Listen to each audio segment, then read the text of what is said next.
Survey वै नमो नमः। परम ईश्वरस्य महिमा भवतु। अहम अपि कुशलम। आशा अस्ति सर्वे कुशलिनः सन्तु। आज चाहिँ म तपाईहरुलाई मुख्य गरी मैले ख्रीष्टलाई पाउनुभन्दा अगाडि दशैं मानिन्थ्यो अनि त्यो दशैंको बेलामा चाहिँ जब टीका लगाइदिनुहुन्थ्यो आमा बुबाहरूले, अनि त्यो आमा बुबाहरूले कस्तो प्रकारको आशिष दिनुहुन्थ्यो भन्ने कुरा सायद आमा बुबालाई पनि थाहा हुन्थेन होला, किनभने अब कहाँबाट उहाँहरूले सिक्नुभयो हैन, अब संस्कृतमा भटाउनु, तर उहाँहरूलाई त्यो अर्थ थाहा नभएको कारणले गर्दा अन्धाधुन्दामा हामीलाई चाहिँ टीका लगाइदिनुहुन्थ्यो। वास्तवमा भन्नुपर्दा त्यो उहाँले के आशीर्वाद दिँदै हुनुहुन्छ भन्ने कुरा पनि उहाँलाई थाहा थिएन रहेछ। अनि जब अहिले चाहिँ मैले त्यो कुरालाई अभ्यास गर्दै गर्दै जाँदाखेरि चाहिँ यो के भनेको रहेछ भन्दाखेरि चाहिँ मैले अहिले मात्रै बुझ्नु सकेँ त्यो कुरालाई। अनि त्यो आशिषको श्लोक यस्तो रहेको छ, आयुद्र नसुते श्रेम च दशरथे शत्रुछ्याङ्ग्र गवे ऐश्वर्य नबुके गटिष्ठ पवने मनञ्च दोर्ज धने धनम सूर्य सुते बलम हालधरे सत्यम च कुन्ती सुते विज्ञान विदुरे भवतु भवतम कीर्ति च नारायणे भनेर चाहिँ यसरी आशीर्वाद दिनुहुन्थ्यो दशैंको बेलामा।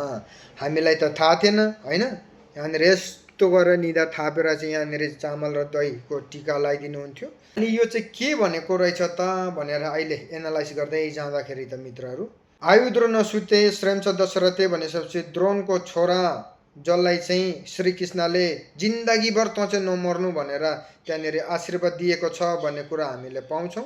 तर वास्तवमा उसको चाहिँ बिहा गरेको वर्ष दिनमा नै मृत्यु भइसकेको थियो।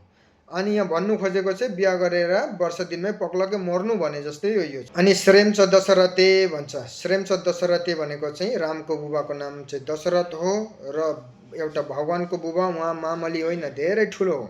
अनि काम चाहिँ नगर्नु, मुखको परिपाटी मात्रै हुनु भनेको रहेछ। अनि शत्रु छ्याङ्ग्र गवे ऐश्वर्य नबुके गटिष्ठ पवने मनञ्च दोर्ज धने भनिसकेपछि अब यहाँनिर शत्रुलाई काट्ने विषयमा लेखिएको छ र मनञ्च दोर्ज धने भनेपछि दोर्जोधन जस्तै हुनु भनेको रहेछ। दोर्जोधन चाहिँ कस्तो हुनुहुन्थ्यो भन्दाखेरि 5 पाण्डवको श्रीमती द्रौपदीको साडी तानेको तासमा जुवामा हार्दाखेरि, त्यसै कारणले गर्दाखेरि चाहिँ मनञ्च दोर्जोधने भनेपछि दोर्जोधन जस्तै हुनु, मान्छेको बुढीको साडी तान्ने हुनु है भनेको रहेछ यसरी ठुलो भएर। अब यस्तो खालको आशीर्वाद दिएपछि कहाँबाट छोराछोरी गतिलो होस् हैन। धेरै समय अगाडि हाम्रै गाउँमा एकजना छेत्री भाइले हैन यसरी माथि छानाबाट चाहिँ पसेर मान्छेको श्रीमती तान्नु पुगेछ र त्यहाँनिर 1.5 लाख रुपियाँ पैसा अनि केही अरू चिजहरू पनि तिर्यो अरे भनेको सुन्दै थिएँ मैले। उसको नाम चाहिँ म ठ्याक्कै लिदिनँ किनभने भरे समस्या हुनसक्छ उनीहरूले यो भिडियो हेर्दाखेरि हैन। अब आमा बुबाले नै त्यसरी चाहिँ अब मान्छेको बुढीको साडी तान्ने हुनु है भनेर दशैंमा टीका लगाइदिइसकेपछि छोराछोरीले त गर्नै पर्यो, किनभने बाइबलले भन्छ आशिष दिनेले आशिष पाउँछ, श्राप दिनेले श्राप पाउँछ भनेर चाहिँ। अब यहाँनिर ज्ञान बुद्धि चाहिँ कस्तो हुनु रे भन्दाखेरि चाहिँ विज्ञान विदुरे, अब कुन्तीको छोरा नौकर्नीको छोराको जस्तो ज्ञान बुद्धि चाहिँ हुनु है भनेको रहेछ।